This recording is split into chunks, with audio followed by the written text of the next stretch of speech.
अल्हम्दुलिल्लाह नहमदुहु व नस्तईनुहु व नस्तगफिरुहु व नु'मिनु बिही व नतवक्कलु अलैहि व नऊज़ु बिल्लाहि मिन शुरूरि अनफुसिना व मिन सय्यिआति अअमालिना मन यहदिहिल्लाहु फला मुदिल्ल लहु वमन युद्लिल फला हादिय लहु वनश्हदु अल्ला इलाहा इल्लल्लाहु वहदहु ला शरीक लहु वनश्हदु अन्न मुहम्मदन अब्दुहु व रसूलुहु अम्मा बाद अऊज़ु बिल्लाहि मिनश शैतानिर रजीम बिस्मिल्लाहिर्रहमानिर्रहीम इन्नमा युरीदुल्लाहु लियुज़हिब अन्कुमुर रिज्स अहलल बैत व युतहिरकुम तत्हीरा सदक़ल्लाहु मौलानल अलियुल अज़ीम इन्नल्लाह व मलाइकतहु युसल्लूना अलन नबी या अय्युहल्लज़ीना आमनू सल्लु अलैहि व सल्लिमू तस्लीमा अल्लाहुम्मा सल्लि अला सय्यिदिना व मौलाना मुहम्मदिन व आलिहि व अस्हाबिहि अजमाइन। उलमाए किराम, सादाते इज़ाम, ऐ मुझा प्यारा दोस्तों, बुजुर्गों, भाईरो, सबका अवल हिन महफिल जे मीज़बानन के खुसूसन मोहतरम मुकर्रम फ़कीर अब्दुल गफ़ार ऐं उन जे सारी संगत के आउं दिल जे गहराइन सा मुबारक पेश कयां तो जने हर साल जियां हिन साल बि मुहब्बतुन वारी महफिल सजाई है। जस हुजे हिन महफिल जे हर कदम खणी अचण वारे के जे पंजा कम कार छड़े नबी जे बचड़न जो जिक्र खैर बुधण जे लाए तवी गड थियायो, तवा जो अचण वेहण सब सजायो है। अल्लाह करीम तवा के दुनिया में भी आखिरत में भी इन महफिल जो बेहतर बदलो अता फरमाइंदो। अल्लाह जे पाक कलाम जा जेका आयत सगोरी मुंह तवा जे सामो तिलावत कईया, इन मुबारक आयत जे अंदर बारी तबारक व तआला मदीने वारे साईं जे घराने जी पाकीज़गी बयान फरमाईया।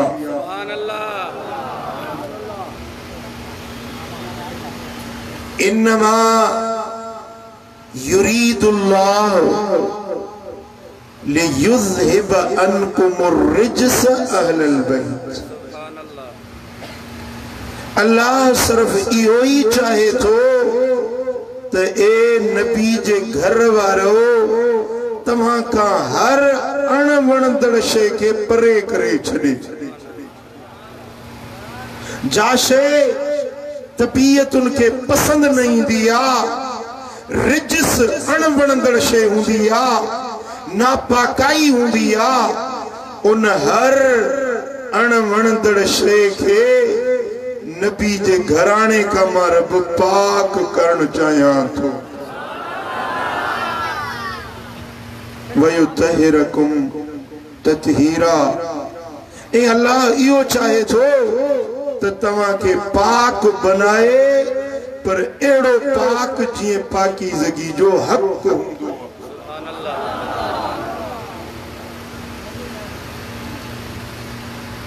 इन आयत पाक जे अंदर मदीने वारे साईं जे घराने के अल्लाह ताला मुनफरिद मुमताज आला बाला अरफ मकाम वारो साबित फरमायो।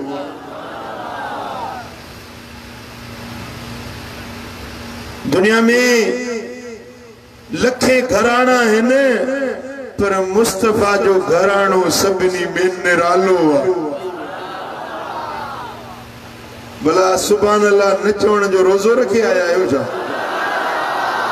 अल्लाह कंदो सदाई खुश हूंदो, रब मदीने वारे जो दीदार कराईंदो। के घड़ियूं त मुर्की चो सुभान अल्लाह।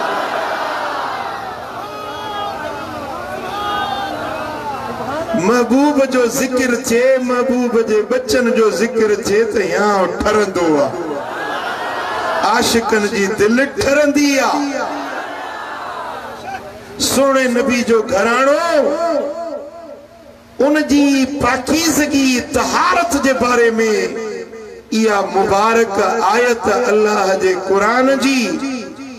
इन जा ब लफ्ज काबिल तवज्जो है। सुभान अल्लाह। अहलल बैत, घर वारो।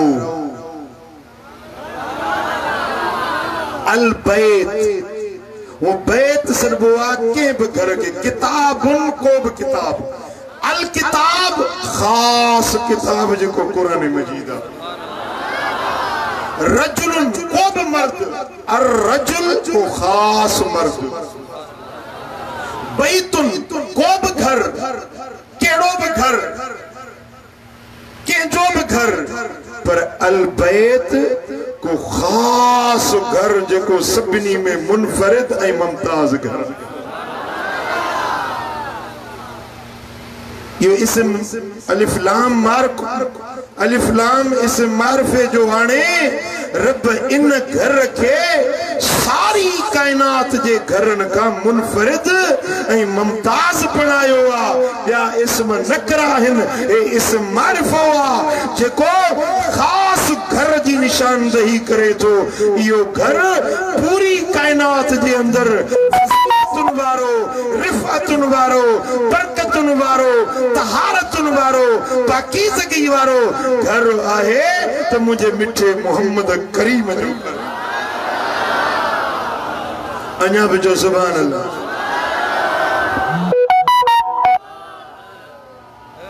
बियो लफ्ज़ अहल, घर वारो। घर तो घर आ, पर इन घर में रहन वारा।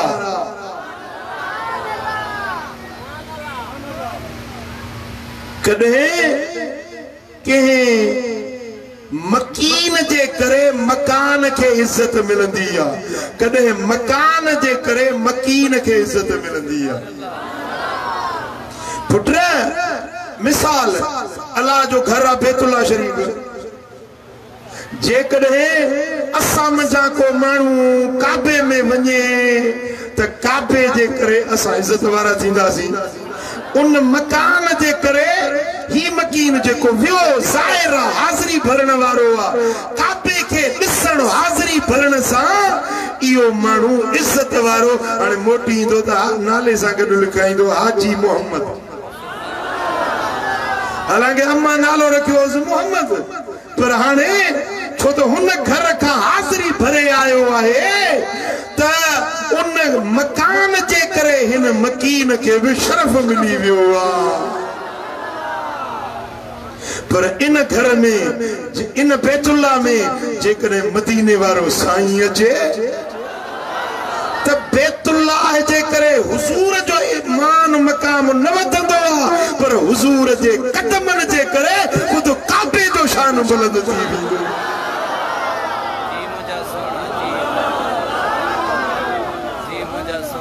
कॾहिं घर जे करे घर वारनि खे मान मिलंदो आहे, कॾहिं घर वारनि जे करे घर खे इज्जत मिलंदी आहे। पर हे घर बि घर आहे त घर वारा बि घर वारा आहिनि। सुभान अल्लाह। ये घर बिशान वारो त घराने वारा बिशान वारा इन घर सा जंहिंजी बि निस्बत जुड़ी वञे उनके सरबो अहलल बैत घर वारो जंहिंजी बि निस्बत जुड़े ऐं मुफस्सिरन लिखियो उलमाए किराम फरमायो त मुस्तफा करीम घर सां निस्बत टिन क़िस्मनि जी आहे घणनि क़िस्मनि जी आहे हिकिड़ी निस्बते सकन जेकी इन घर में रहण वारा आहिनि बी निस्बते विलादत जेके इन घर में जन जी विलादत थी टी निस्बते जंहिंजी इन घर सां रिश्तेदारी थी वई पुट इहा ॻाल्हि वरी सम्झाईंदुसि जे ॻाल्हि ज़हन में ॻाल्हि सम्झ में अचे इन घर में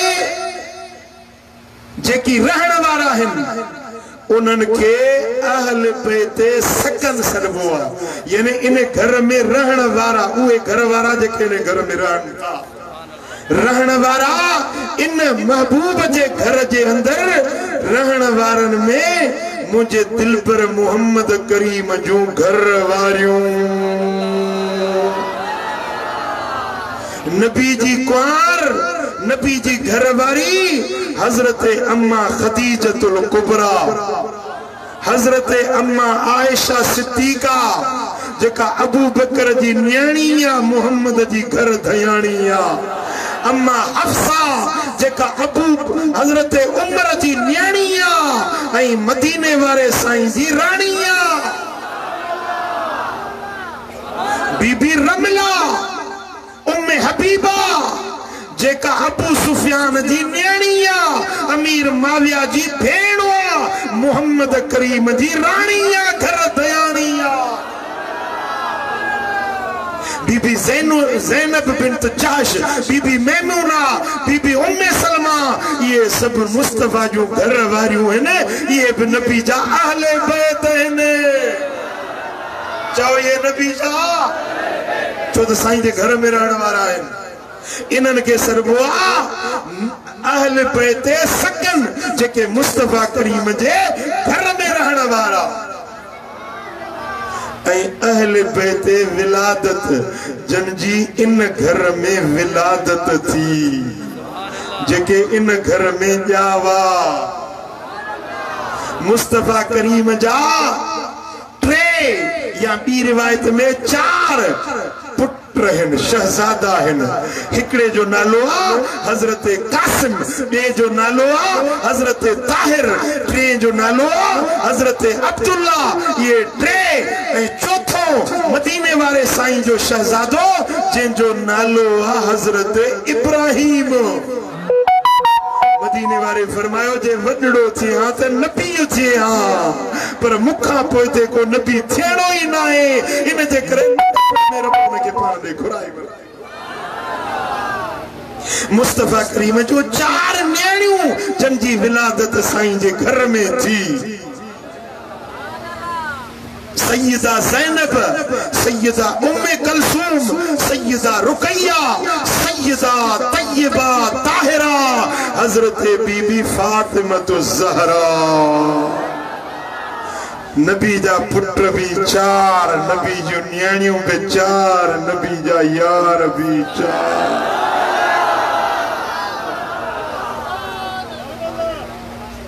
ये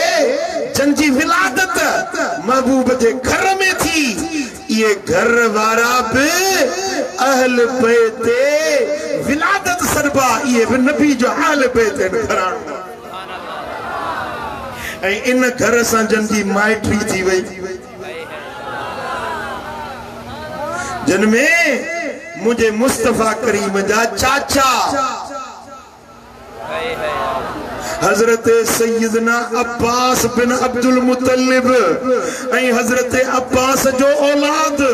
हजरत सैयदना हमजा बिन अब्दुल मुत्तलिब हजरत हमजा जो औलाद हजरत सैयदना अबू तालिब जो औलाद जन्मे सरे फहरिस्त मौला अली शेरे जली हैदरे कररा अकील जो औलाद हजरत मौला अली जा सोट मदीने वाले साईं जा सोट अब्दुल्ला बिन अब्बास कुसुम बिन अब्बास ये भी मुझे दिल पर नबी जी इन घर सा निस्बत रखन था इन जे करे ये भी अहले बैत सदबा जनजी माइट्री रिश्तेदारी इन घर सा जुड़ी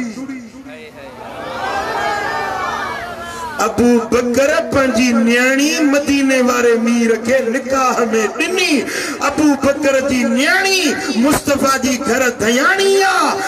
मदीने वाले साईं जो अबू बकर सिद्दीक सोहरो लाए बात में मुंह में थई जा हजरत सैयदना उमर जी न्याणी सैयदा हफ्सा मदीने वाले मीर जे निकाह में आ उमर मदीने वाले साईं जो सोहरो इन जे करे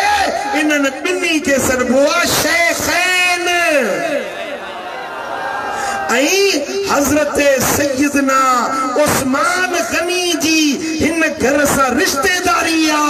जो मदीने वाले साईं पंजी हिकड़ी न्याणी रुकैया बी न्याणी उम्मे कलसूम उस्मान गनी जे निकाह में दिनी उस्मान न्याणो मोहम्मद मुस्तफा मदीने वाले साईं पंजी न्याणी हजरत सैयदा ताहिरा ज़किया ज़हरा हजरत मौला अली जे निकाह में दिनी अली नाठिया मोहम्मद करीम उन्हें जो इन जे करे अबू बकर ऐं उमर शेखैन आहिनि उस्मान ऐं अली रिदवान अल्लाह अलैहिम अजमईन ये खतनैन सरबा आहिनि मदीने वाले जा न्याणा जंहिंजी बि निस्बत इन घर सां जुड़ी वई इज्जत वारा चो शरफ वारा शान वारा मर्तबे वारा इन घर के जन प्यार दिनो आ उनके इन घर जी हर निस्बत सां प्यार रखणो आ यार वणंदो आ त यार जो पार भी वणंदो आ वगण वारा यार वणंदो आ त यार जो पार भी वणंदो आ पो इनन जी ज़ुर्रियत इनन जी इतरत इनन जो औलाद जेको भी नस्ल वधियो क़यामत ताईं ये सभई अहले बैत में शामिल आहिनि छो त निस्बत मदीने वाले जे घर सां जुड़ियल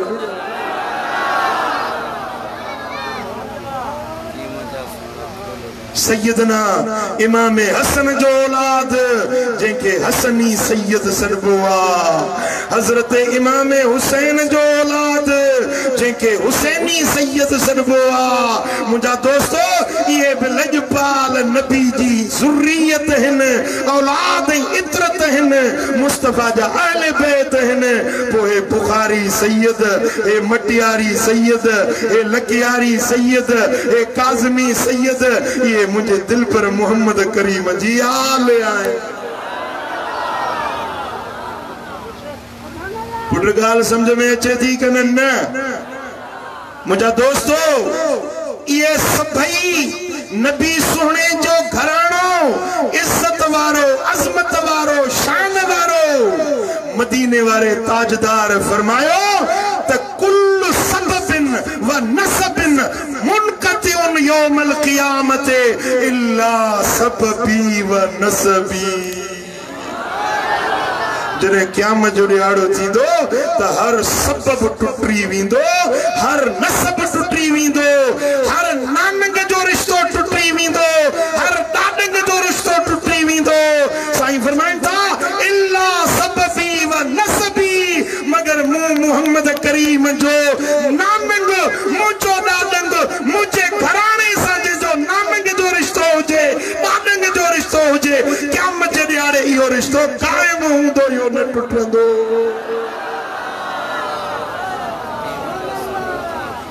मुस्नद अहमद बिन हंबल में रिवायत अचे थी, मुतअद्दिद कुतुबे हदीस में यह रिवायत मौजूदा। हिकड़े ॾींहुं हजरत सैयदना उमर आदिल जो रदी अल्लाह ताला अन्हु फारूक आजम हिकड़े ॾींहुं हजरत मौला अली जे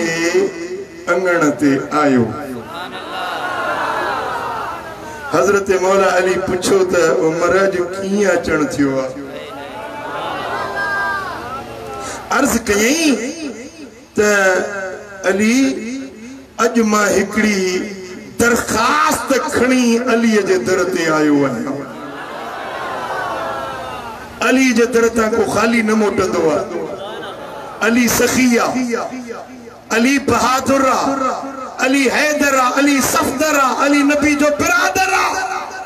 अली जे दर तां को खाली न मोटंदो आहे।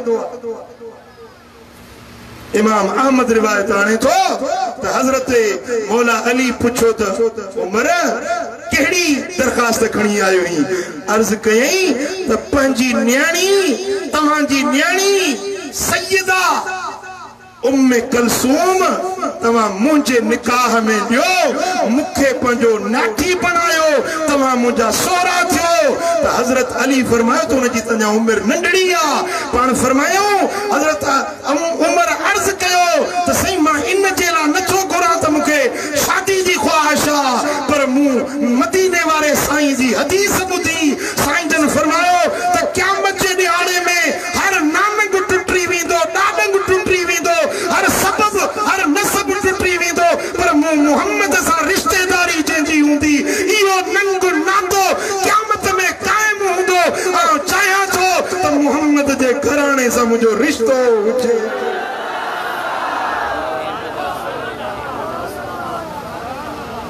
हजरत मौला अली और रिश्तो कबूल फरमायो। माइट्री थी वही। रिवायत में अचे थो हजरत इमाम हसन, हजरत इमाम हुसैन कदे कदे पंजी अदी जे घर वेंदा हुया। उमर अची वेंदो हो त फरमाईंदो हो पंजी घरवारी के त अदी तुंहिंजा भाइर आया आहिनि, जंहिंजी तूं अदी आ, जंहिंजी भेण। इन्हनि जो घणो ख्याल कजांइ जो हसनैन मूंखे ॾाढा प्यारा आहिनि। हिकड़ी रिवायत में हजरत मुहम्मद बिन हनफिया जेको हजरत मौला अली जो शहजादो आहे, बीबी हनफिया साइण जे बतने पाक मंझा मौला अली जो शहजादो आहे, वो भी कदे कदे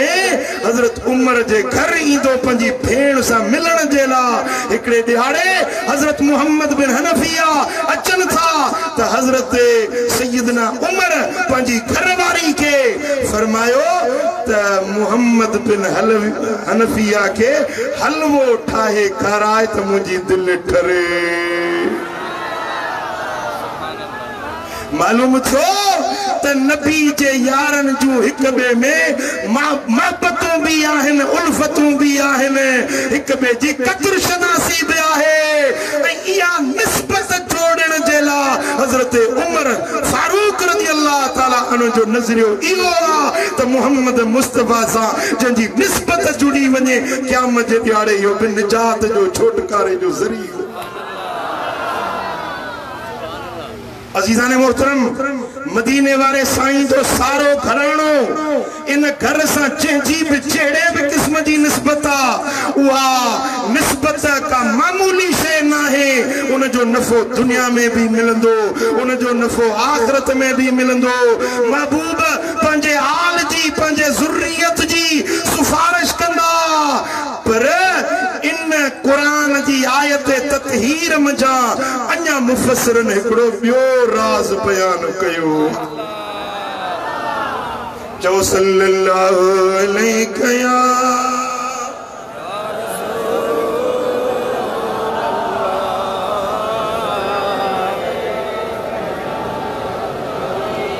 मोहब्बत सां चओ सल्लल्लाहु अलैहि या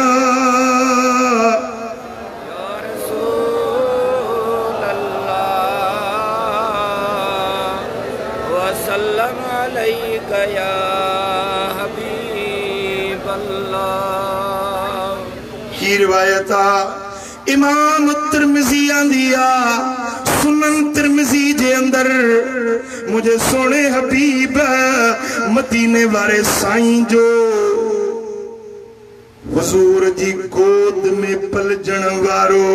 हजरत उमर बिन अबी सलमा जेके रबी बुन नबी सनबो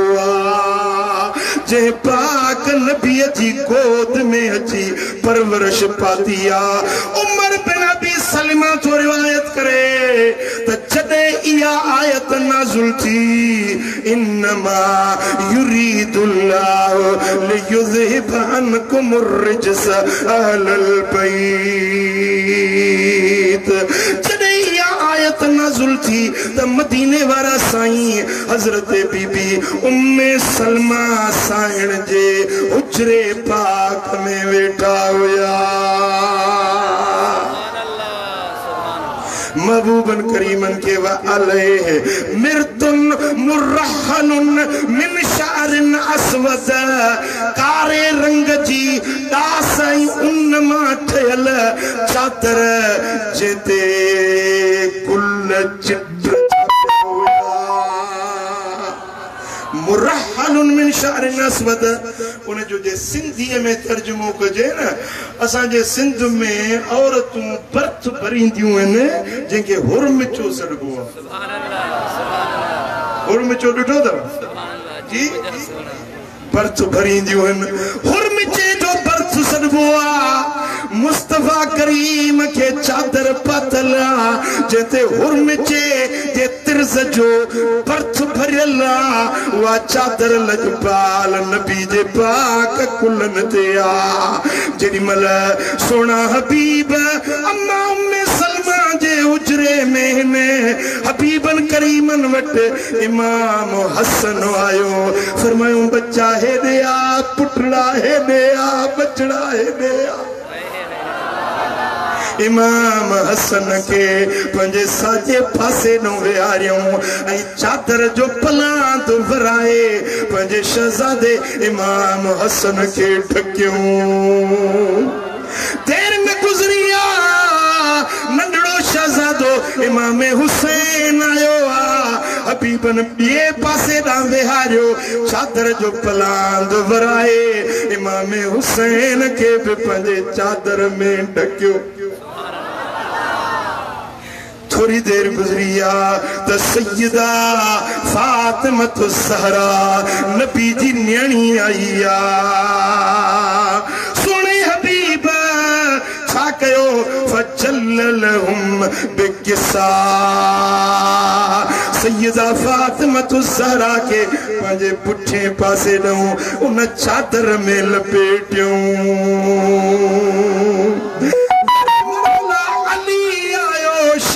चली आयो मदीने वाले साईं उनके पंजे पासे में विहारे चादर उन जे मथा में विधी। असा जी चादर में असा हिकड़ो ही वजूद ठकजी न तो सके पर ही अब का चादर चादर हुई जे चादर में हिकड़ो मदीने वारो मीरा बियो अली सुन्नन जो पीरा पियो खातून अतहरा चौथो इमाम हसना पंजो इमाम हुसैना ये पंज शख्सियतूं जे हेठों आहिनि। पोइ मुंहिंजे दिल पर मोहम्मद दुआ जा हथ कया दुआ जा हथ खणी अल्लाहुम्मा हाउलाए अहलु बैती ए मुंहिंजा अल्लाह ही थई मुंहिंजा अहले बैत ए मुंहिंजा मौला हिननि खे पाक बणाए अहिड़ी पाकीज़गी ॾे जीअं पाकाई जो हक़ आहे। उन ॾींहं खां वठी असां चवण लॻासीं पंज तन पाक ॻाल्हायो पंज पंज तन एकड़े मुल्ला जी तकरीर में बुधी बैतुल्ला में अंदर काबे में मस्जिदुल हराम में गाड़ी डाड़ी दस मुल्लो तकरीर पियो करे एकड़े मानू चिट्ठी लिखियस वीडियो ने जी अज भी यूट्यूब ते नेट ते रखी था ने मुल्ले का पूछा तो करे त बराहे चवन था सुन्नी शिया चवन था त पंजतन पाक यो पंजतन पाक मञण किया मुल्लो जवाब थो दे त पंज पाक इन बिया वरी पलीत हिन छा जेको चवे पंजतन पाक वो काफर दीन का खारिज बुढ़ समझो था तमा सा भुलजी पोंदा यार काबे में बैठा है मस्जिद नबवी में इते बैठा था तकरीरूं कने इहे के गलत हुंदा छा असा जा सिंधी सभा जड़ा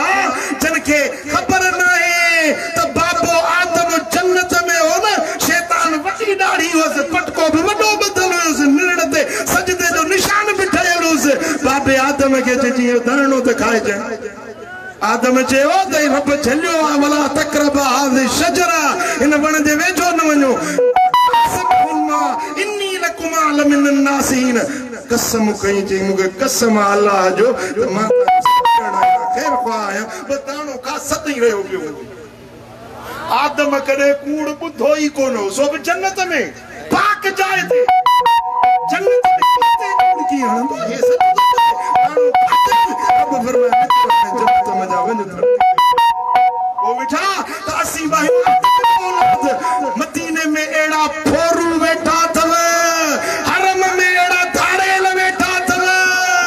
जेके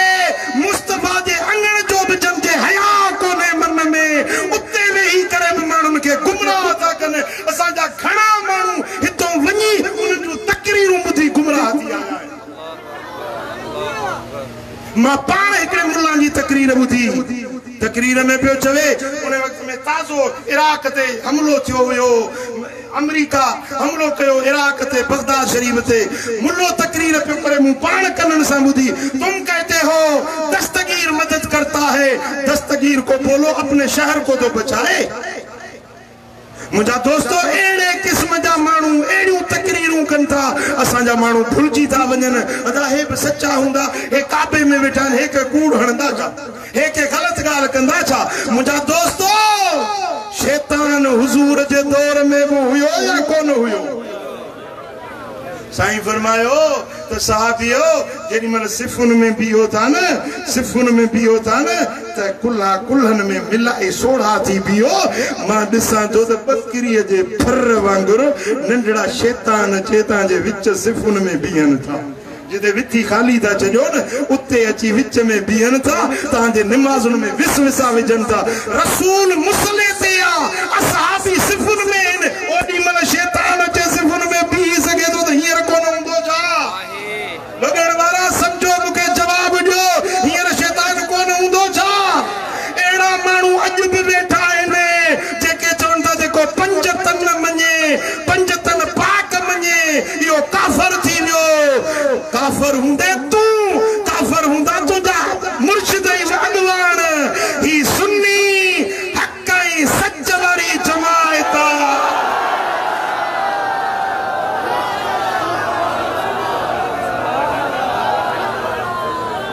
यो पंजतन जो लफ्ज असा जो पंजो ठायल जोड़ियल नहीं यो खुद मदीने वाले साईं जी हदीस में आ मुझा दोस्तों नज़लत फी हाउलाइल खम्स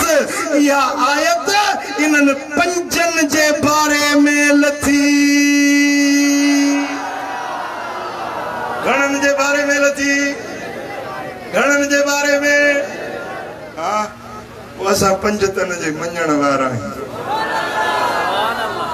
चओ असा पंजतन जे मञण वारा आहियूं ये पंज केर आहिनि नबी नबियन जो सरदार अली वलियन जो सरदार खातूने जन्नत सारी कायनात जे औरतुन जी सरदार हसनैन जन्नत जे जवानन जा सरदार जे घर में बैठा है यो घर घरन जो सरदार जेका बोली था गलान या बोली बोलियुन जी सरदार ये पंज तन के जमाने में आया वो जमानो जिते इन्हनि जा कदम लगन न या धरती सजी धरती जी सरदारा इन घर में जेको किताब नाज़िल थियो यो किताब कुरान सारी दुनिया जे किताबन जो सरदारा को जेको इन्हनि पंज तनन के मञे थो न इन जो हिते हुते बेड़ो पार असां दर्जा दार आयूं कंदा आले नबीअ सां प्यार आयूं जेके गाल वणे थी सो गड़जी चवराए अॼु मलाइक बि लिखण था पिया त कहिड़ियूं ज़बानूं हलन थियूं कहिड़ियूं चुप में आहिनि असां दर्जा दार आयूं कंदा आले नबीअ सां प्यार आयूं असां दर्जा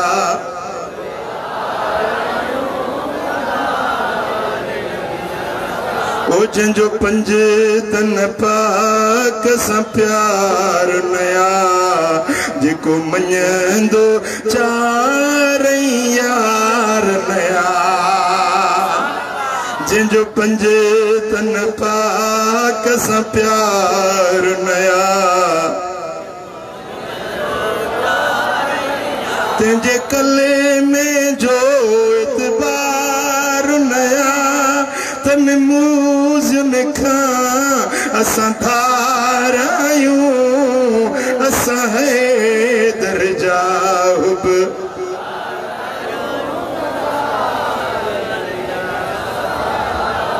असां दर्जा दार आयूं कंदा असां यारी वारो यार मञूं कन माण्हुनि खे हरू भरू एतिराज़ आहे त ग़फ़ारी जमायत वारा पीराने पीर खे न मञंदा आहिनि अदा तो पीरान पीर जूं ॻाल्हियूं ॿुधी मञो असां दस्तगीर खे ॾिसी मञो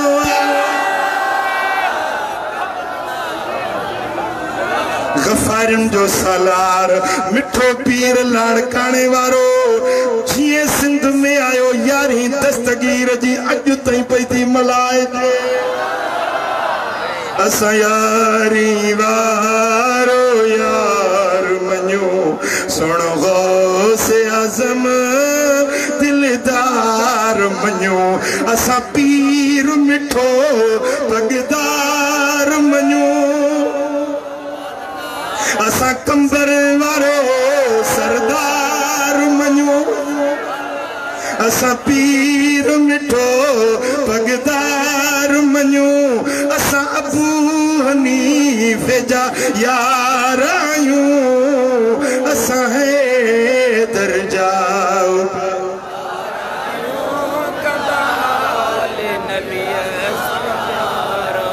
असां दर्जा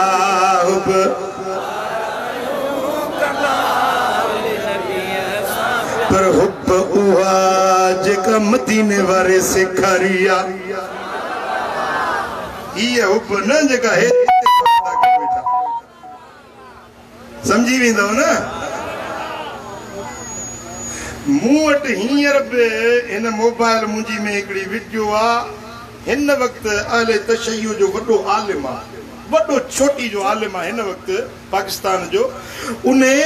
लिखियो आहे त हे जेके ज़ंजीर तकरीर थो करे जेको चवंदो त मां ब्लूटूथ करे हुनखे ॾींदुसि ॿुधी बि सघे चए थो ही जेके ज़ंजीर था हणो पुठाड़नि खे ज़ख़्मी था कयो इहो त करबला में यज़ीदुनि कयो तलवारूं नेज़ा भाला त यज़ीदुनि हलाया हुया इमामनि त सब्र कयो हुयो हे त तव्हां यज़ीदुनि जो किरदार कयो आहे तव्हां हुसैनी किरदार त कोन कयो अलाह करे शल पंचन को सच्चो को केरो चवे न मन समझ अचे न ये न कयो पाण न मारियो ला दुलकू ला तहलिकू अनफुसकुम पंजे चांजुन के पान न मारियो पान के नहीं जायो वकान अल्लाह बिकुम रहीमा अल्लाह तवा सा वडी बात करने वारो वा तवा छोथा एक बे के मारियो पान के छोथा कुटियो पान के छोथा ही जायो कुरान छले तो पान न मारियो पान के जख्मी न कयो ये जान रब जी अमानत इने के सांटण संभालण मोमिन जो कमा या स्वारी या जन्नत दे वठी वजण असा पिटे को मातम को असा कारा कपेड़ा को न ठक्यूं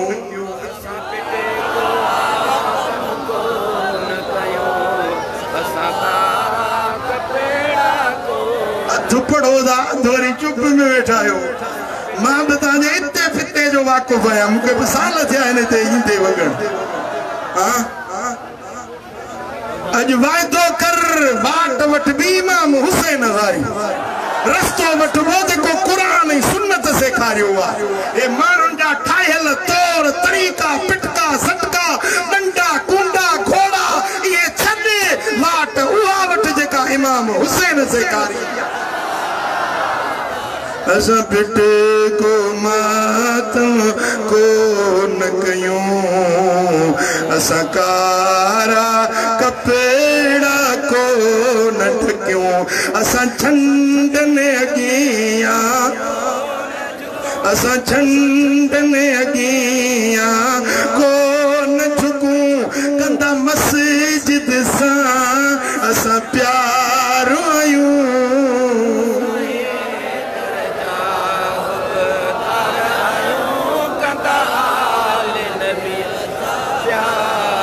इमाम हुसैन जो दीदार कराइंदो रब कंदो मुझे मुर्शिद हुसैन करबला वारे जे कचहरी में हुंदो चो असा पिटे को मातम चलो दे जो असा पिटे को मातम को न कयूं असा कारा कपेड़ा को न ठक्यूं असा झंडने अगिया असा झंडने अगिया कंदा मस्जिद सा असा प्यार आयूं असा है दर्जा बदार आयूं कंदा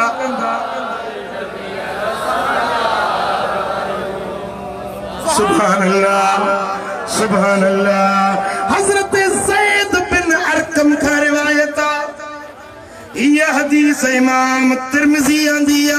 मुस्नदुल बज़ार में यह रिवायत मजम औसत इमाम तबरानी भी यह रिवायत आंदिया इमाम तबरानी मजम कबीर में भी यह रिवायत आंदिया इमाम हाकिम मुस्तदरक में रिवायत आंदिया मदीने वाले साईं हिकड़े दिहाड़े हजरत अली के डिठो सुभान अल्लाह अली जो नजरों नबी में नबी जो नजरों अली में साईं फरमाइंदा ए अली ए हुसैन अन हरबुन लिमन आरब तुम वसिलमुन लिमन सालम तुम तवा पंज जना पंजो मां चार तवा जैसा तवा सुलियो कंदो मुझो उन्हें सा सुलियो जैसा तवा जंग कंदो उन्हें सा मुझी भी जंग जेको तवा जो सो मुझो जेको तवा जो नाए सो मुझो जे अली के न सुना तो ते नबी के न सुना तो जे नबी के न सुना तो ते रब के न सुना तो मुझा दोस्तों सुने हबीब मदीने वाले साईं जी हदीसा शिफा शरीफ में रिवायत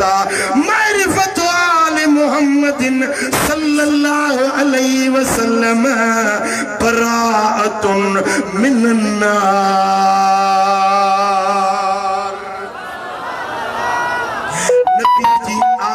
जी सुञाण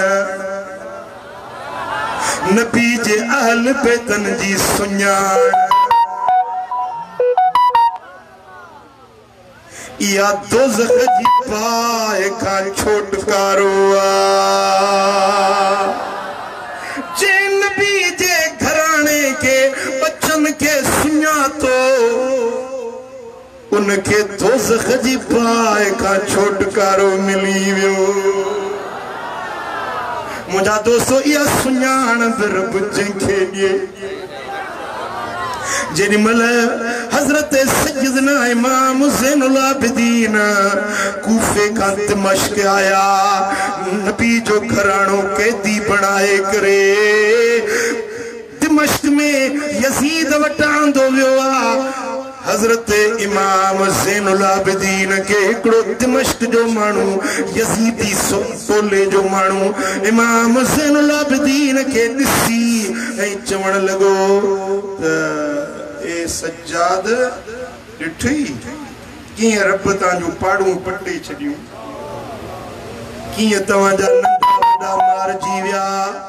कीअं असांजे सरदार यज़ीद के सोभ मिली जेॾीमहिल इहे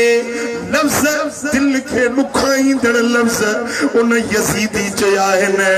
त हज़रत इमाम ज़ैनुल आबिदीन फरमायुसि तूं मुस्लमान आहीं या यहूदी नसारो आहीं तूं आहीं कहिड़े मज़हब जो चई मां मुस्लमान आहियां मां मुहम्मद सोणे जो कलमो पढ़ण वारो आहियां साईं फरमाइनि था पोइ भला तो क़ुरान कॾहिं पढ़ियो आहे हा क़ुरान पढ़ंदो आहियां जे भला क़ुरान में इहे कोन पढ़ियो अथई इन्नमा युरीदुल्लाहु लियुज़हिब अनकुम अर्रिज्स अहलल बैत इहा जेका आयत अहल बैतन जी ख़बर थी उहे अहल बैत केर आहिनि जे तूं ॿुधा केर आहिनि हज़रत इमाम ज़ैनुल आबिदीन फरमायो मुस्लमान सदाईं तो पर सज्जाद के नथो सुञाणी मुस्लमान सदाईं तो हुसैन के नथो सुञाणी तू केड़ो मुस्लमान आई फरमायो भला तो कुरान में इहा आयत पढ़ी आ कुल्ला असअलुकुम अलैहि अजरन इल्लल मवद्दत फिल कुर्बा ए नबी तू इनन के चो दीन सेखारण जे एवज़ को बि उजूरो पतलो मुआवज़ो नथो घुरा बस मुझे बच्चन सां मोहब्बत रखजो ख़बर थी दिमश्क जा माण्हू ओ यज़ीद जे साथारी माण्हू ख़बर थी उहे अहल बैत केर आहिनि जंहिंजी मोहब्बत में रब या आयत नाज़िल कई आहे जन सां मोहब्बत रखण जो रब हुकुम ॾिनो आहे उहे अहल बैत केर आहिनि जिन मूंखे ख़बर न आहे इमाम ज़ैनुल आबिदीन फरमायो उहे अहल बैत असां आहियूं उहे नबी जो घराणो असां कलमो तो पढ़े तो मुसलमान तो सदाए तो पर नबी जे बच्चन जी सुञाण बि त हुजे न ओ मिठा जंहिंखे नबी जे घराणे जी सुञाण न आहे इन जो ठिकाणो जहन्नम जी पाया जंहिंखे नबी जे पाक घराणे जी सुञाण अची वई मारिफतो आले मुहम्मदिन सल्लल्लाहु अलैहि वसल्लम बराअतुम मिनन नार हबीबन जे घराणे जी सुञाण या दोज़ख जे पाए का छोटकारो आ व हुब्बु आले मुहम्मदिन जवाज़ुन अल सिरात आले मुहम्मद जी मोहब्बत जे सीने में आ या मोहब्बत पुल सिरात उकारे जन्नत दे पार पहुंचाई वल वलायतो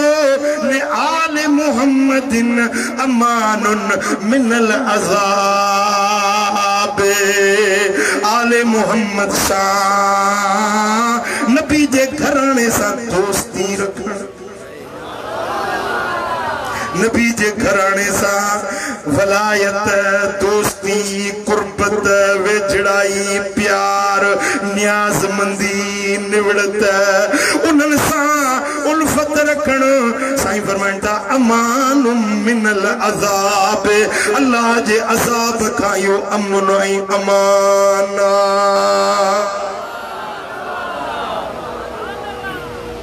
सल्लल्लाहु अलैहि या रसूल अल्लाह वसल्लम अलैका या हबीब अल्लाह। मुझा दोस्तों हजरत ज़िर बिन हुबैश रज़ियल्लाहु ताला अन्हु का रिवायत मुसन्नफ इब्ने अबी शैबा के अंदर या रिवायत इमाम तबरानी माजम कबीर में बांधिया। मुझा दोस्तों असहाबी सगोरो तो रिवायत करे मुपान पंजे कन्नन साहबीबन का बुदो साईं फरमान पे मन अहब्बनी फलयुहिब्बु हाज़ैन जंदी मूसा महबता वो मुझे हिनन बिन्नी बचड़न हसन हुसैन सा मोहब्बत रखे। चौ सल्लल्लाहु अलैहि या रसूल अल्लाह वसल्लम अलैका या हबीब। सुभान अल्लाह। मुझा दोस्तों मुझे सोने हबीब जे बच्चन सा मोहब्बत, घराने सा मोहब्बत, आले रसूल सा मोहब्बत या क़यामत जे दिहाड़े कम ईंदी।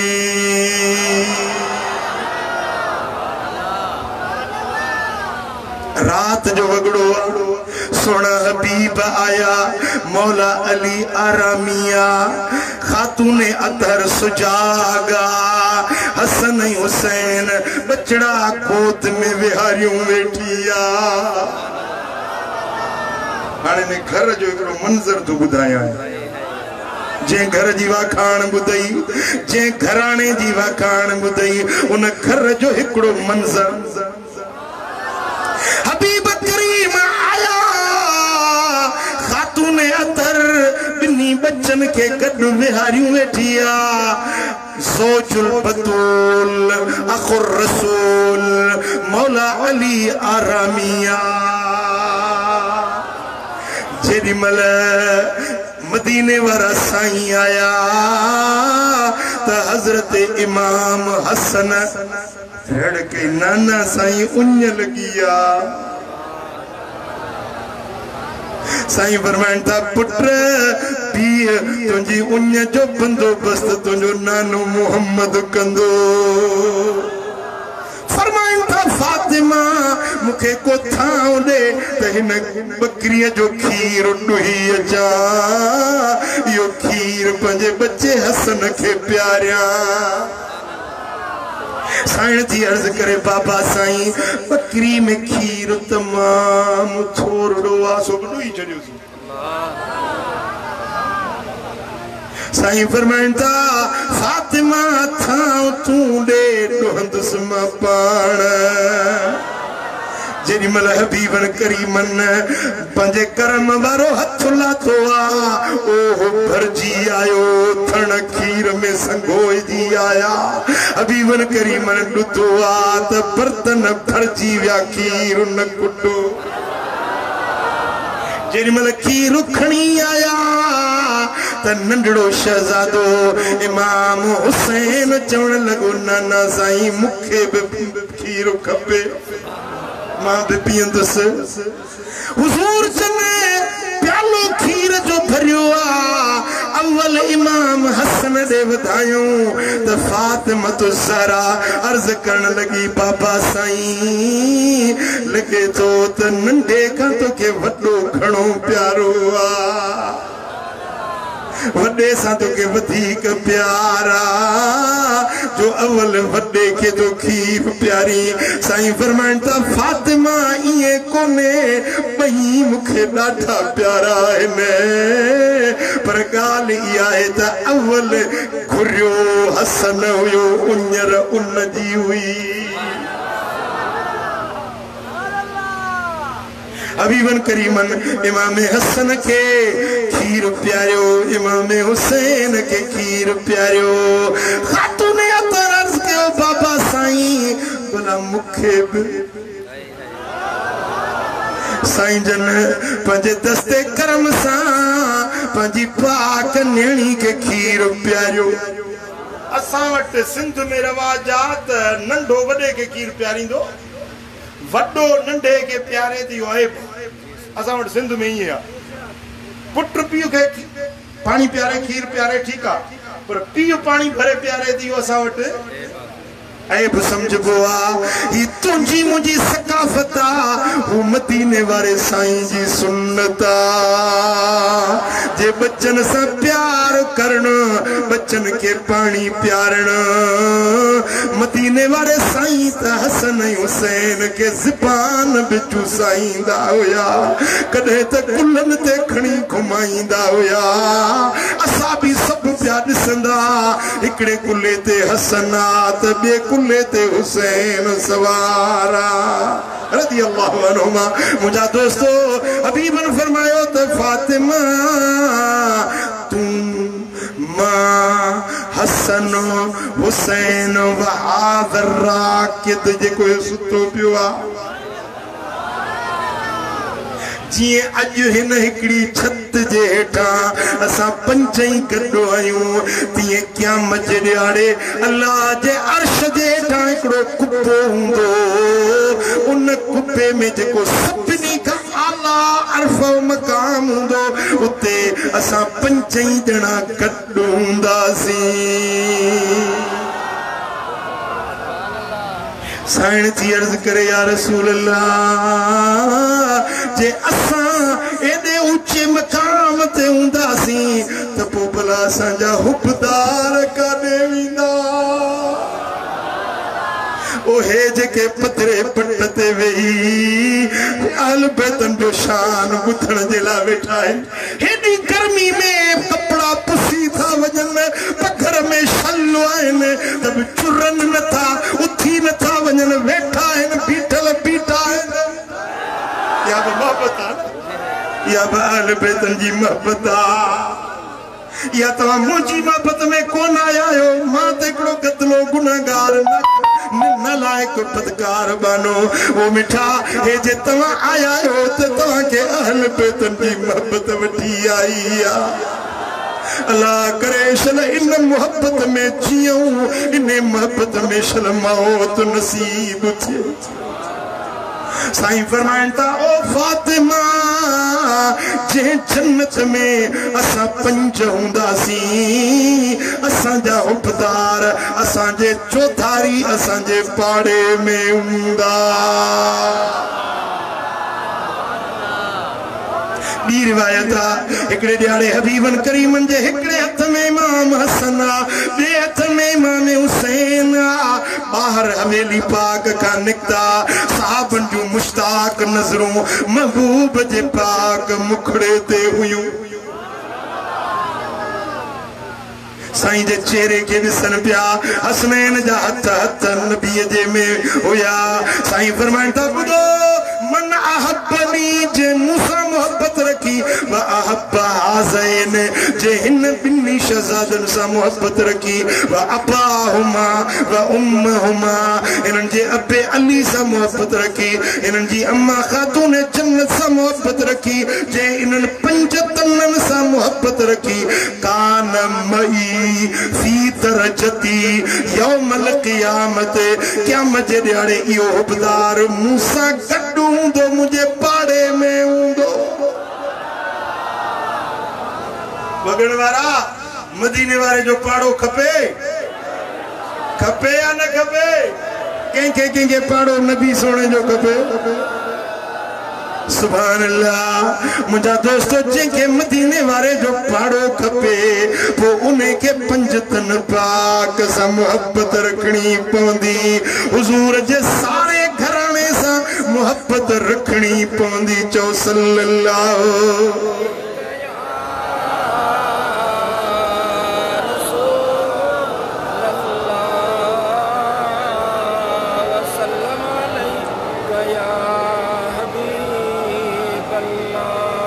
मुस्तदरक हाकिम में रिवायत इमाम हाकिम वो मुहद्दिसा जे बुखारी ए मुस्लिम जूं छडियल हदीसूं गडु करे मुस्तदरक में गडु कयूं शर्त बुखारी ए मुस्लिम जेते उन हदीसूं गडु कयूं आहिनि यानी इहो अहले सुन्नत वट पाए जो किताब आ मुस्तदरक हाकिम उन में रिवायत आने थो मदीने वाले साईं रजुलन सफन बैन रुकन वल मकाम फसल्ला व साम सुम्मा लकी अल्लाह व हुवा मुबग़िदुन लि अहलिल बैत मुहम्मदिन दखल अन्नार। साईं फरमाइंदा को माण्हू मक्के में वञी बैतुल्लाह जे आगुर में मकाम इब्राहिम हजर अस्वद जे विच में वञी नमाज़ू पढ़े रोज़ा रखे हिकड़ो ॾींहुं न ॿ ॾींहं न 4 ॾींहं न पूरी ज़िंदगी काबे जे छांव में बैतुल्लाह जे आगुर में पूरी जिंदगी इबादत करे पर जे मुझे अहल बैतन सा बुग़्ज़ अथस जन्नत में न वेंदो जन्नत जी खुशबू बि न सिंगी सघंदो। वॾो नाज़ आहे तोखे पंहिंजे तबलीग ऐं बिस्तरे कंध ते खणण जो न तोखे वॾो नाज़ आहे चई थो त मां वॾो आबिद आहियां मूं हेतिरा मदरसा ठहिराया आहिनि हेतिरियूं मस्जिदूं ठहिरायूं आहिनि मूं हेतिरा किताब लिखिया आहिनि मूं हेतिरा ख़िताब कया आहिनि ओ मिठा भली सॼी ज़िंदगी वॾण में छो थो इबादत करी लाड़काणे में छो थो इबादत करी वञी काबे में इबादत कर 10 साल 20 साल न भली सॼी ज़िंदगी इबादत कर पर जे नबी जे बच्चन सां मोहब्बत न थई त जन्नत तो ते हराम आहे दोज़ख तुंहिंजी जाइ आहे। अली सां प्यार रखणो पवंदो हैदर जी मोहब्बत या जन्नत जो चिट्ठो। अली मौला ज़िबां के साथ दिल बोला अली मौला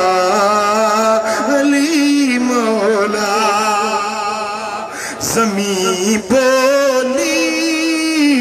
ज़मन बोला अली मौला। हिकड़न जी रुगे ज़बान चवे थी पर दिल नथी चवे इहो बि मोमिन न अथई अंदर विहारे कां ॿाहिरि ॿोली हंज जी इहो बि मोमिन न आहे। ज़बान सां लोक मयारी हेॾो जलसो अली मौला पे थो चए मां न चवां इहो अथई लोक मयारी चवंदो न न न न ओ मिठा जैसी तुझी दिल पे न बोलींदी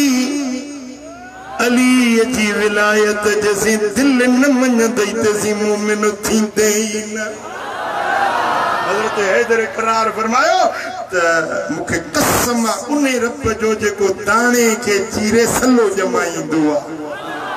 जेको रूह पैदा कंदो आहे उन रब जी ज़ात जो मूंखे कसम आहे मूंसां मदीने वारे साईं वाइदो कयो हो त अली तोसां मोहबत सिर्फ़ उहो रखंदो जेको मोमिन हूंदो ऐं तोसां बुग़्ज़ उहो रखंदो जेको मुनाफ़िक़ हूंदो।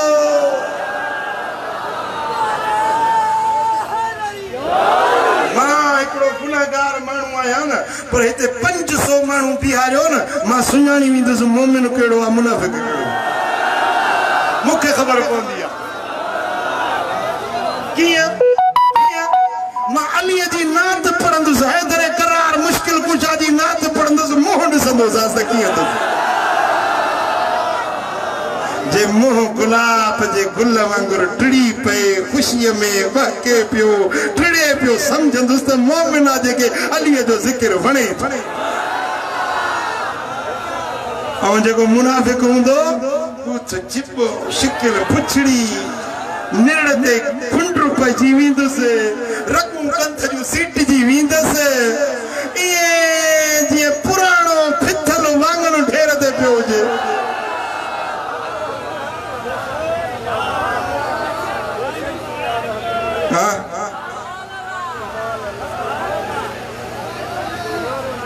सुभान अल्लाह अली जी मोहब्बत ईमान अली सां बुग़्ज़ निफाक़ मुनाफ़िक़त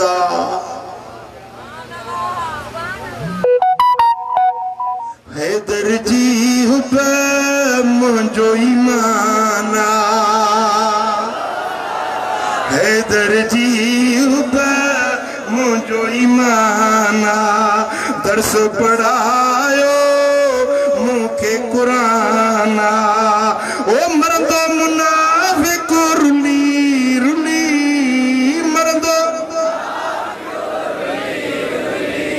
इश्क मजा चो अली अली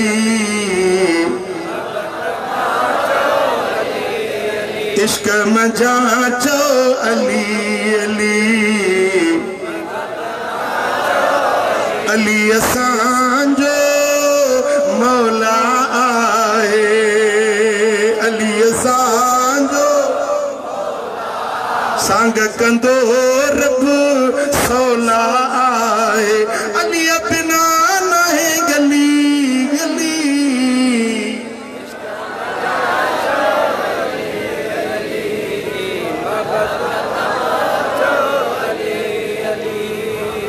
अली सां मोहब्बत हुजे सच्ची पक्की दिल वारी पर हाँ मां तव्हांजो बिल्कुल तवज्जो चाहिंदुसि मूंखे ध्यान कयो सुजाग आयो समझो था मां फकीर अब्दुल गफार के अर्ज कयो त हर साल थींदो आहे 3 पारी का सिजल ते नहीं जलसो टाइम थोड़ो नमाज जी चिंता ह्याव जी बाह कठाई कोन त बांग मतो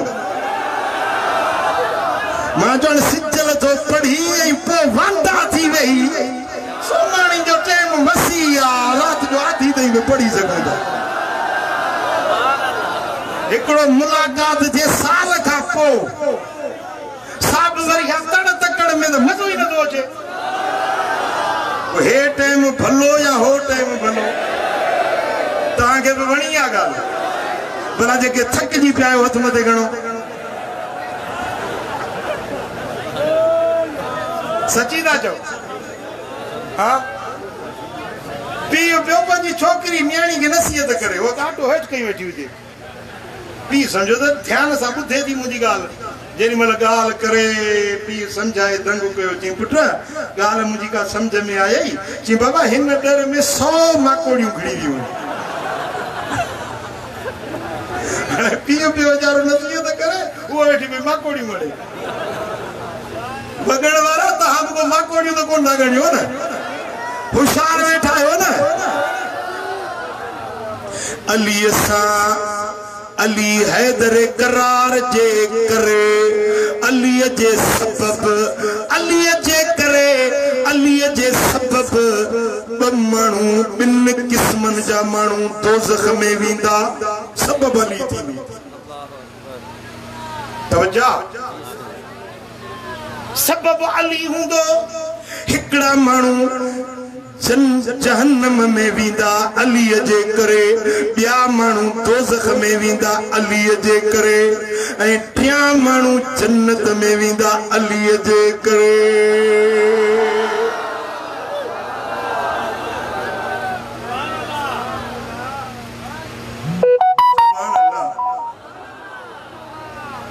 हदीस पाक तो पढ़ा मुसन्नफ इब्न अबी शैबा जिल्द 6 सफ़ो 374 फज़ाइल सहाबा इमाम अहमद बिन हंबल जो जिल्द 2 सफ़ो नंबर 565 इब्न आसिम जो किताब सुन्ना मिरकातुल मफाती इन्हनि चैनी किताबन में इया रिवायत आ हजरत मौला अली तो फरमाए ला युहिब्बुनी कौमुन हत्ता यदखुलुन नार फी हुब्बी हिकड़ा माण्हू मूं अलीअ सां मोहब्बत रखंदा पर अहिड़ी मोहब्बत रखंदा जेका जाइज़ ई न आहे उन मोहब्बत जे करे उहे दोज़ख में वेंदा वल युबग़िदुनी कौमुन हत्ता यदखुलुन नार फी बुग़दी हिकड़ी कौम वारा मूंसां बुग़्ज़ रखंदा अहिड़ो बुग़्ज़ रखंदा जो उन्हें अलीअ जे बुग़्ज़ जे करे जहन्नम में वेंदा पुट इहा ॻाल्हि सम्झण जी आहे मोहब्बत अलीअ सां रखंदा वेंदा दोज़ख में बुग़्ज़ अलीअ सां रखंदा वेंदा दोज़ख में ॿिनि क़िस्मनि जा माण्हू अलीअ जे करे दोज़ख में वेंदा इहा रिवायत 4 किताब अहले सुन्नत जा तोखे ॿुधायमि इहा साॻी रिवायत अहले तशय्युअ जो किताब जो मुस्तनद किताब आले तशय्यो वट नहजुल बलागा कुरान का पो आले तशय्यो वट नहजुल बलागा मोतबर किताब जेको हजरत मौला अली जा खुतबा हन हजरत अली जो तकरीरूं हन नहजुल बलागा जे अंदर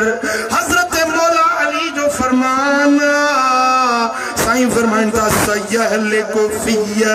सिनफान मुझे करे के तो फरमाए मौला अली तो फरमाए मुझे करे बिन किस्मन जा मानू हलाक थी विंदा मुहिब्बुन मुफरितुन हिकड़ा उए मानू जेके मूंसा घणी मोहब्बत रखंदा मोहब्बत में हथू टपी विंदा युसहिबु बिल हुब इला खैरिल हक़ मोहब्बत एड़ी रखंदा जो हक जूं हथू ओरांगे विंदा हाने हिकड़ा अली जा हुबदार चव उए चवन था त अली पाण अल्लाह हुआ चो अस्तगफिरुल्लाह हिकड़ा चवन था त जिब्रील अली ते पे आयो पर भुलजी वियो नबी मोहम्मद करीम ने जिब्रील का गलती थी वैसे नबी अली के थियणो हुयो जिब्रील का भूल थी वई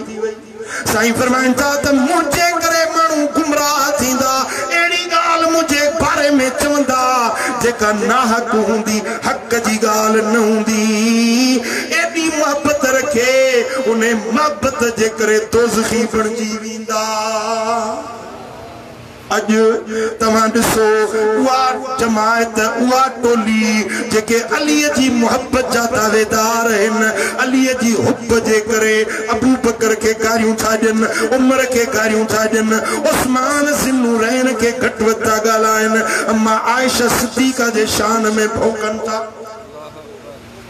पुट ॿुधो हाणे इन्हनि माण्हुनि जो अबू बकर छा बिगाड़ियो आहे हजरत उमर छा बिगाड़ियो आहे को दुश्मनी को बन्नी को बारो को हक़ तलफी त न थी आहे न जे अबू बकर के गारियूं था ॾियनि त अली जी मोहब्बत में त अली सां ज़ुल्म थियो अली जो हक़ न मिलियो तंहिंजे करे अली जे करे अबू बकर के ॻाल्हाइनि था ओ जेको मौला अली खुद फरमा आले तशय्यो जो किताब जो चवे तो मौला अली फरमा तो मुंजी मोहब्बत में नाहक थे हली पवंदा नबी जे सोरन के घटि वधि ॻाल्हाइण हक़ या ना हक़ जवाब दियो नबी जी पान के गार ॾियण हक़ या ना हक़ हां मुझा दोस्तों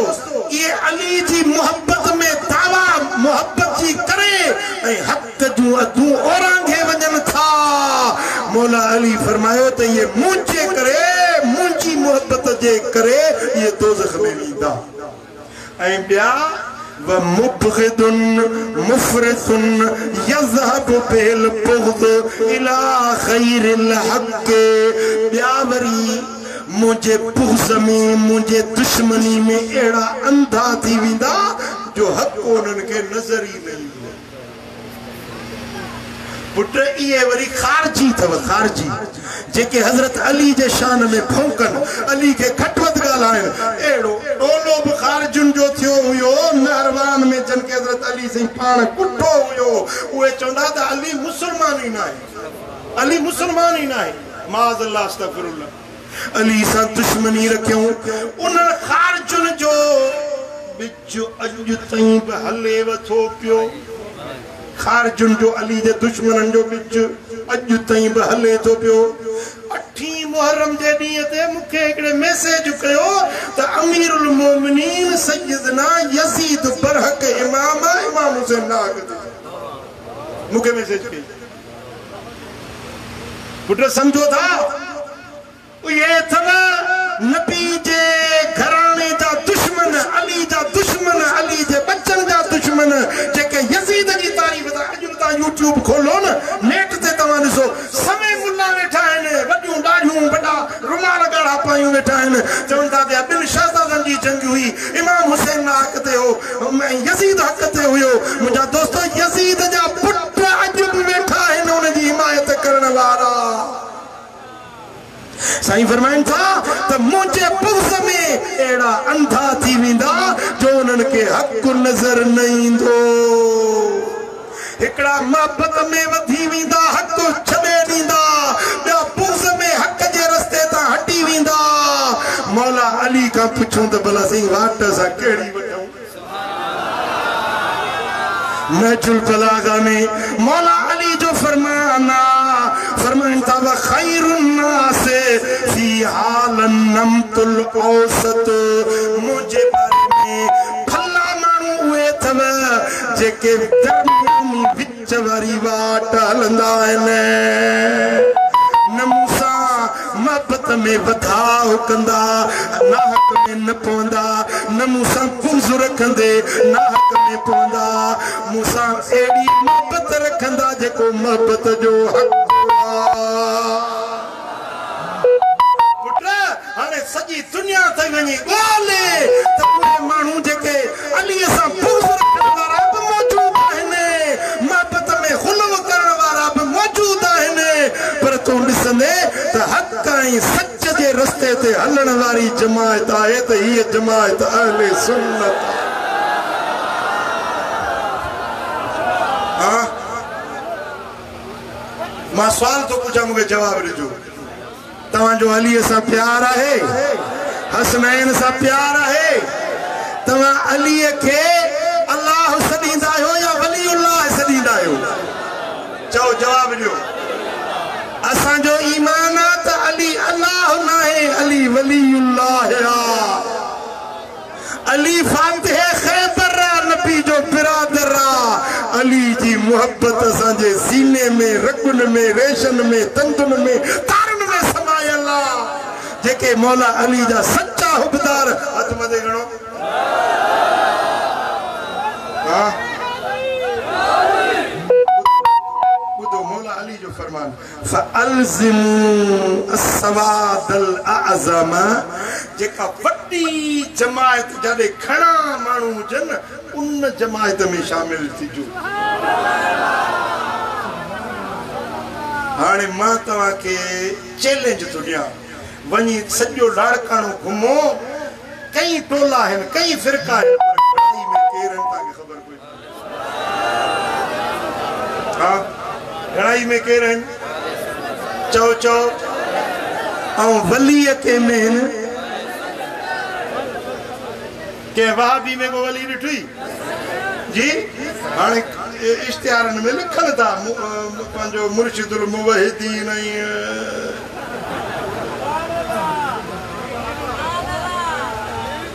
हाँ डांदारीअ मां सबर कंदी फूस मां फतेह खाए हाणे पाण खे जेकॾहिं वली सदाईं त सॼी थी वियो छा वली जे वलीअ मिलंदई त तोखे सुन्नियुनि में मिलंदा रहमतपुर शरीफ वारा सुन्नी दरगाह मशहूरी शरीफ वारा सुन्नी दरगाह बाकरानी शरीफ वारा पीर साईं रोज़े धणी हालन वारा मखदूम लुआरी वारा पीर हेॾे मुंहिंजो सोनो सैयद कंबर वारो मुंहिंजो मुर्शिद महबूब इलाही मातली वारो जाॾे नज़र फेराईंदे त वलीअ सभु सुन्नियुनि में नज़र ईंदई बद मज़हब में को वली नज़र न वॾी निशानी आले सुन्नती हक़ानियत जी उन्हनि जा चेहरा आहे चेहरा ॿुधाइनि था सुन्नियुनि जा चेहरा नूर वारा सुरूर वारा उन्हनि जे चेहरनि में रौनकूं नज़र ईंदई मुंहं में मया नज़र ईंदई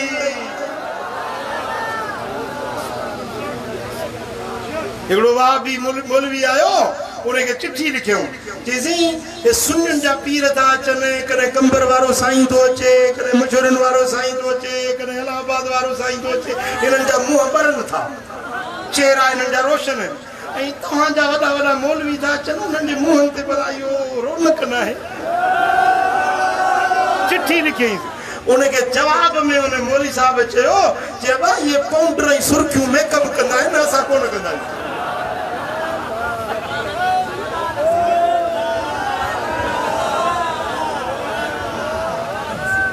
अबा इहो त असुल कुदरत जो फ़ैसिलो आहे न इहा का सुर्खी पाउडर जी ॻाल्हि न आहे जेके चेहरे में रब मणिया रखाए सल्लल्लाहु अलैहि या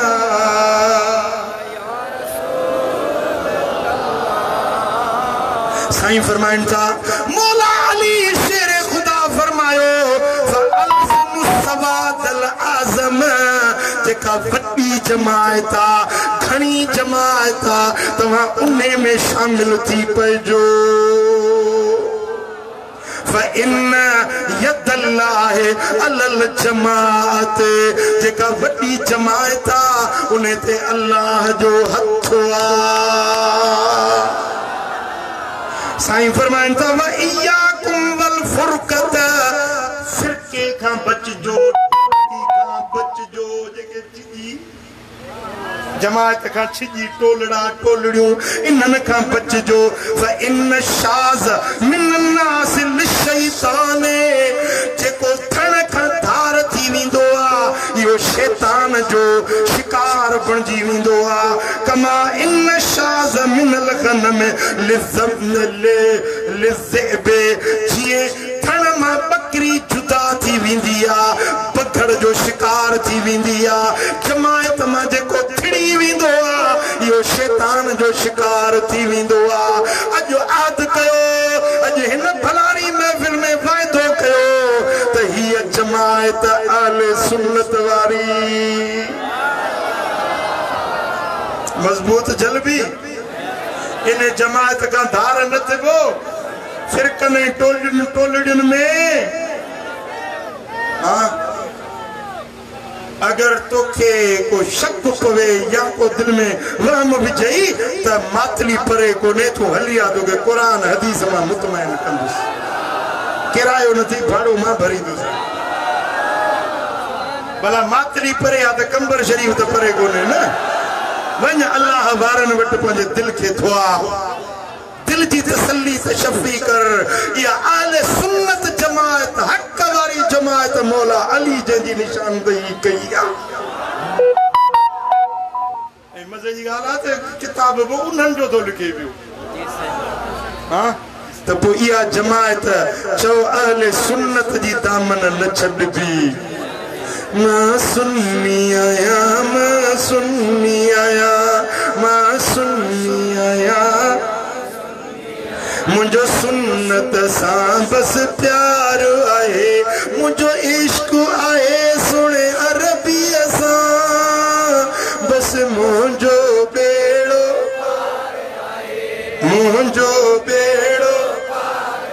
मां सुन्नी आया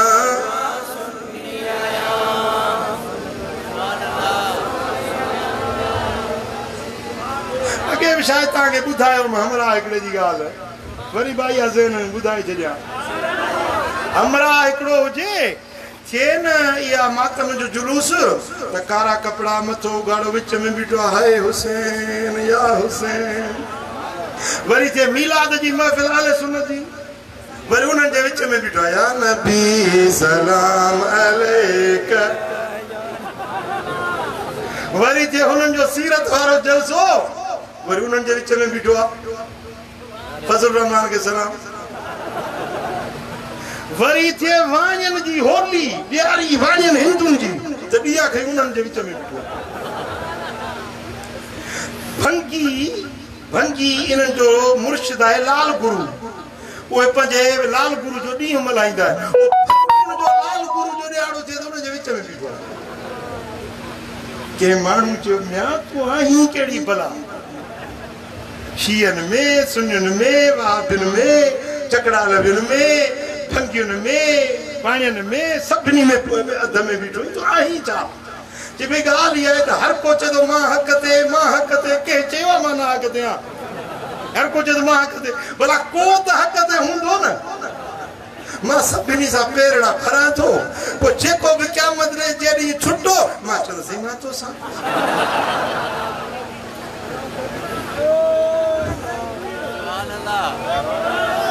हाणे जंहिंखे पंहिंजे मज़हब ते बि एतबार कोन्हे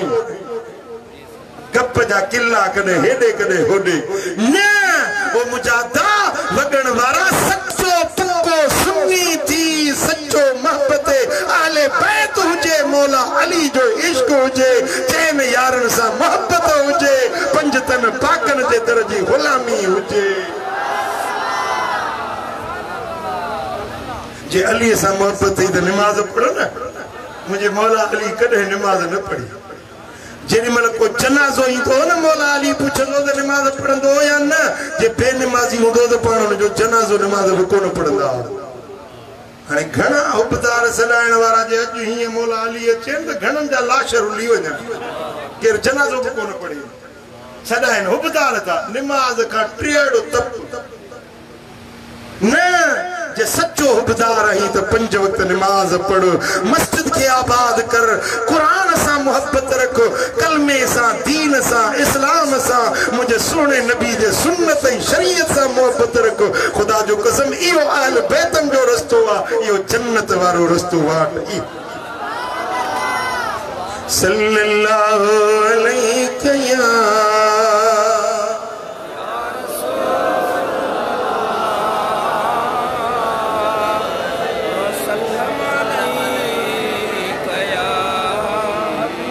मुझा दोस्तों मैदान करबला में जॾी मल यजीदन चौधारी हमलो कयो आ, इमाम हुसैन जा साथी रफीक भाइटिया भाणज हिकु हिकु थींदे शहादत जो जाम पींदा विया। जॾी मल मुझे सोने हुसैन जो वारो आयो आ, यजीदन चौधारी हमलो कयो आ, पर जॾी मल हैदर करार जो शहजादो निकतो आ, खुदा जो कसम यजीदन में छाड़े वञे पियो ताॾे उन्हनि जा दस्तन जा दस्ता केराईंदो पियो वञे। यजीदी पिया चवन त 3 ॾींहंनि जो उन्यारो हुसैन, हेॾी पहलवानी हेॾी बहादुरी, जंहिंजे निगाहनि जे साम्हूं 72 शहीदनि जा जनाज़ा रखिया आहिनि, पर इन कम जे बावजूद भी हुसैन एॾो त शेर बहादुर आ, जे तरो ताज़ो हुजे त पूरे 22,000 जे लश्कर के जहन्नम में उमाणे छॾे। खुदा जो कसम छाड़े हैदर करार जो बच्चो वञे पियो ताॾे यजीदन जूं कंधियूं केराईंदो पियो वञे।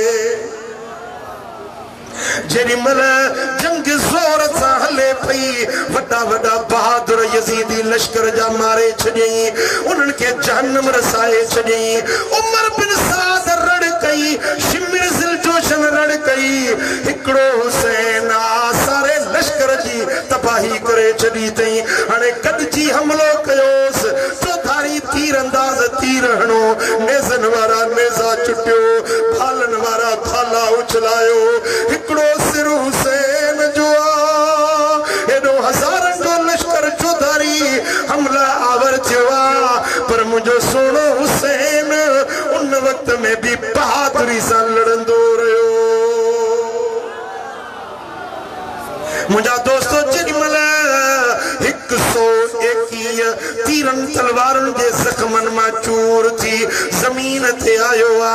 शिमिर सीने ते चढ़ंदो आ, फरमाइनि था शिमिर लव त हुसैन नमाज़ पढ़े, वक्त नमाज़ दा पढ़ण न ॾींदे, मेको शाम शहर दे रहवासी, नमाज पढ़ा या महार छिका, किॾे वञा अल्लाह रासी। ग़ैब विचों आवाज़ आई, बचड़ा थी न उदासी, जिॾे बि करे सी मुंहुं बचड़ा, अॻु फिर काबा सही। मुंहिंजा दोस्तो अहिड़े वक़्त में बि आका हुसैन नमाज़ न छॾी आ। ओ वॻण वारा थधियुनि छाउनि में एसियुनि कमरनि बंगलनि में वेठो ई अल्लाह जे सॾ ते हाज़िर नथो थी, नमाज़ ते हाज़िर नथो थी, सदाई थो पाण खे अहल बैतन जो हुबदार। ओ मुंहिंजा त हुबदार ईअं न थींदा आहिनि, हुबदार उहो आहे जेको नमाज़ पढ़े, रोज़ो रखे, सुहारी रखे। अज अहद कर